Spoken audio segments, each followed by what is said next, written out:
साहब ने हमसे 22 लाख रुपए मांगे। शर्म आनी चाहिए इनको ये बात है। कोई भी ऐसा इरादा नहीं था कि मैं रणवीर गंगवा जी का अपमान करूं। उसके लिए मैं उनसे दिल से क्षमा चाहती हूँ। भविष्य वहाँ पर एक लेडीज़ है हमारे जो रानी गानी की है, वो एक राजनीतिक नेता रामनिवास घोडेला की कांटेक्ट में। उन्होंने मुझे बार बार फोर्स किया कि आप ये बात बोल दो। डिप्टी स्पीकर रणबीर गंगवा पर महिला ने लगाया था 22 लाख रुपए मांगने का आरोप। ये मामला ढानीगरण गांव का है, जहां पर जिले सिंह की हत्या के विरोध में बरवाला में नेशनल हाईवे पर धरना दिया जा रहा था और डिप्टी स्पीकर रणबीर गंगवा उनको समर्थन देने के लिए पहुंचे थे, जहां पर एक महिला ने खड़े होकर के रणबीर गंगवा के ऊपर 22 लाख रुपए मांगने का आरोप लगाया था। आपको बता दूं कि कुछ दिनों से ये मामला काफी तुल पकड़ा हुआ है और किराने की दुकान पर जिले सिंह बैठे थे, जिनकी गोली मार करके हत्या कर दी गई थी। डेड बॉडी को लेकर के परिवार वाले कह रहे थे कि हम लोग यहाँ पर धरना प्रदर्शन करेंगे जब तक जिले सिंह को न्याय नहीं मिल जाता।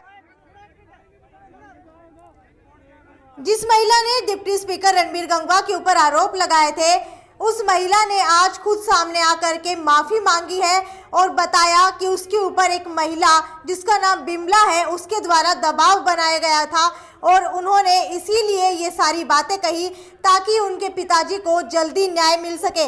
जी हाँ, आपको बता दूं, जिले सिंह की पुत्र वधू है जिन्होंने रणबीर गंगवा के ऊपर ये आरोप लगाए और उनका नाम बिमला बताया जा रहा है, जिन्होंने दबाव बनाया। बिमला नामक एक महिला ने उनकी पुत्रवधू के ऊपर लगातार दबाव बनाया कि वो रणबीर गंगवा को ये सब बातें कहे।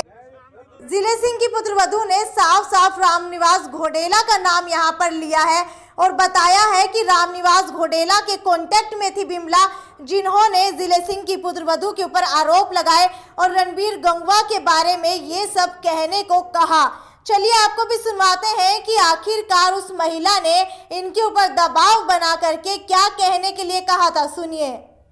द्वारा एक बहुत बड़ी गलती होगी। हमारे वहाँ पर जब आंदोलन के लिए बैठे थे, वहाँ पर डिप्टी स्पीकर रणवीर सिंह गंगवा जी आए हुए थे।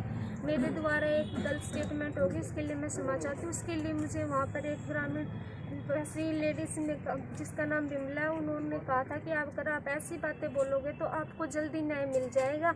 इसलिए मैंने वो स्टेटमेंट थी, वो मेरे ऊपर बार बार दबाव बना रही थी, वरना मेरा कोई भी इरादा नहीं था कि मैं वहाँ जाके कुछ भी बोलूँ, क्योंकि हमारे साथ हमारे पूरे ग्रामीण वासी थे, एमएलए जितने भी थे और भी बहुत सारी पार्टियाँ थी जो हमारा सहयोग कर रही थी। पर मेरी एक गलती की वजह से जो भी गलती, उसके लिए मैं क्षमा चाहती हूँ। मेरा कोई भी ऐसा इरादा नहीं था कि मैं रणवीर गंगवा जी का अपमान करूँ। उसके लिए मैं उनसे दिल से क्षमा चाहती हूँ। भविष्य में ऐसी गलती न करने की कसम खाती हूँ और मैं मेरे ग्रामीण वासियों से भी चाहती हूँ कि मेरी गलती के लिए प्लीज़ मुझे माफ़ करें और मेरे पिताजी को न्याय दिलाने में हमारा सभी सहयोग करें। और इसके अलावा मैंने एक और स्टेटमेंट दी थी। वैसे तो मैंने स्टेटमेंट हर जगह सही दी थी, बट कल मुझसे बाय मिस्टेक ये हो गई है। उसमें मैंने डंडे से डेथ बोल दी थी।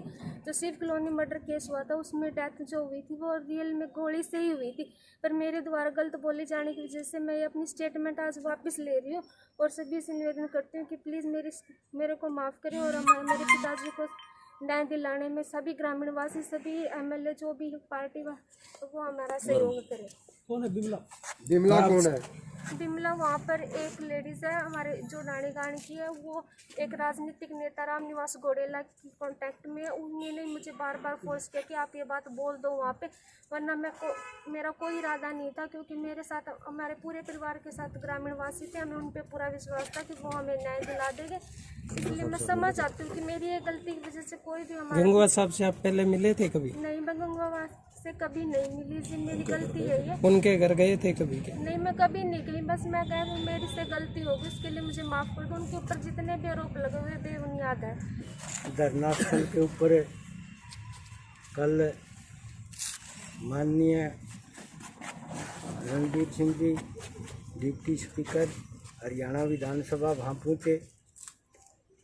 जैसे ही आपस में बातें हो रही थी, गंगवा साहब ने भी बोला था, हमने भी बोला था, लेकिन ये जिले सिंह की पुत्रवधू एक औरत के कहने से, उकसाने से बार बार वो उकसा रही थी, लेकिन किसी को ये नहीं पता था भाई इन्होंने जो है ना, भाई कहीं कोई और गुप्त षड्यंत्र रच रखा है। इस बहू को जो है ना सुबह ही जब पता लग गया गाँव में गंगवा साहब आएंगे तो उसी टाइम जो है ना उस औरत ने बकाना शुरू कर दिया था। उसका बिमला नाम है। ये लगभग शाम से लेके सुबह तक गाँव वासियों ने या परिवार वालों ने सभी ने जो है ना कोशिश करके न वो सच्चाई प्राप्त की। तब इस जिले सिंह की पुत्रवधू ने बताया सुबह कि बिमला ने जो है ना भाई बार बार मेरे ऊपर दबाव बनाया, भाई आप यदि ऐसा कह दोगे तो आपकी सारी समस्याओं का समाधान हो जाएगा और तुरंत जो है ना हर चीज़ से आपको रिलीफ मिलेगी और आप जो भी समस्या है वो उसका समाधान हो जाएगा। तो बार बार उसने जब दबाव बनाया तो इसने तुरंत आकर के न जो है ना वहाँ माइक लेके ने और ये बोलना शुरू किया था। लेकिन जब बाद में सच्चाई का पता लगा आज तो पता चला भाई वो बिमला देवी है, वो ओम प्रकाश की पत्नी है। और जो पैसे की बात कही थी वो भाई ऐसी बात कहना तो इनको कहा था क्या भाई पैसे मिलेंगे? ये तो उसने ये पहले ही बता दिया था भाई, इस बहू ने बताया था कि उसने बार बार ये प्रयास किया था भाई एक तो समस्या का समाधान हो जाएगा और पैसे मिल जाएंगे और जो भी ये जो केस वगैरह है ये रफा दफा हो जाएगा और जो है ना सरकार की तरफ से भी पूरी मदद मिलेगी भाई यदि आप इनके खिलाफ बोलोगे तो। क्या आपको सरपंच साहब इसमें किसी षड्यंत्र की बू नजर आती है? इसमें तो षड्यंत्र तो मेरे हिसाब तो स्पष्ट नज़र आ रहा है भाई। जैसे ये जिले सिंह की पुत्रवधू किरण है ना, ये बता रही है भाई उस औरत ने जो है ना दबाव बनाया था बार बार भाई आपको ऐसा भाषण देना है, ऐसे कहना है। उस औरत का संबंध क्या है? किसी उसका संबंध तो जो है ना वो रामनिवास घोटला की सिस्टर है जो पूरे विधायक हैं हमारे बरवाड़ा से, उसकी बहन है वो। और उसी ने जो है ना इसके कहने के मुताबिक ये बोल रही है भाई उसी ने जो है ना बार बार मेरे को प्रेस किया भाई आप जो है ना ये कह दोगे तो आपको पैसे भी मिलेंगे और भाई आपका जो भी है ना जो ये केस है सारा समाधान हो जाएगा।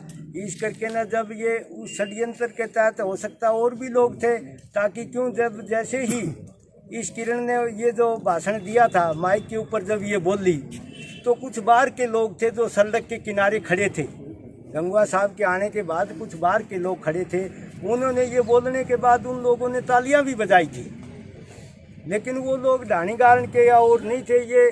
तो इस करके ना जो है ना मुझे तो ये लगता है क्योंकि मैं भी सामने ही खड़ा था, वो लोग मेरे सामने खड़े थे, मैं भी वहाँ गंगवा साहब के आमने सामने हम खड़े थे। जैसे ये किरण बोली तब इसने ऐसी असभ्य भाषा का ये इस्तेमाल किया ना तो उन लोगों ने जो है ना तालियां बजाई थी सड़क के ऊपर। इसका अभिप्राय ये है कि ये पूर्व नियोजित कार्यक्रम था आपका? हाँ, ये स्पष्ट है।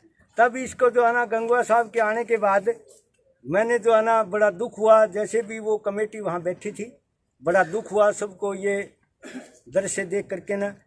मैंने आप अपना परिचय भी देंगे? मैं सूरत सिंह ठेकेदार, सरपंच प्रतिनिधि ढाणी गारण। जब इस गुड़िया का नाम क्या है? किरण। किरण, आप भी अपनी इस बात को पुख्ता करने के लिए जो सरपंच साहब ने बोला है अपनी बात को पुख्ता करने के लिए दोबारा आप बताएं कि ये इन्होंने सरपंच साहब ने जो कहा है क्या आप इसकी तस्दीक करते हो? हमारे गांव के सरपंच प्रतिनिधि ने जो बात कही है वो बिल्कुल सत्य है। मेरे ऊपर दबाव बनाया गया था कि आपको न्याय जल्दी मिलेगा, अभी तक आपके पिताजी के हत्यारे गिरफ्तार नहीं हो पाए। इसी लालच में आके मैंने वो स्टेटमेंट दी थी। मेरा कोई भी इरादा नहीं था कि मैं अपने गांव वासियों का या फिर स्पीकर जी का अभिमान करूं। उसके लिए मैं मेरे ग्रामीण वासियों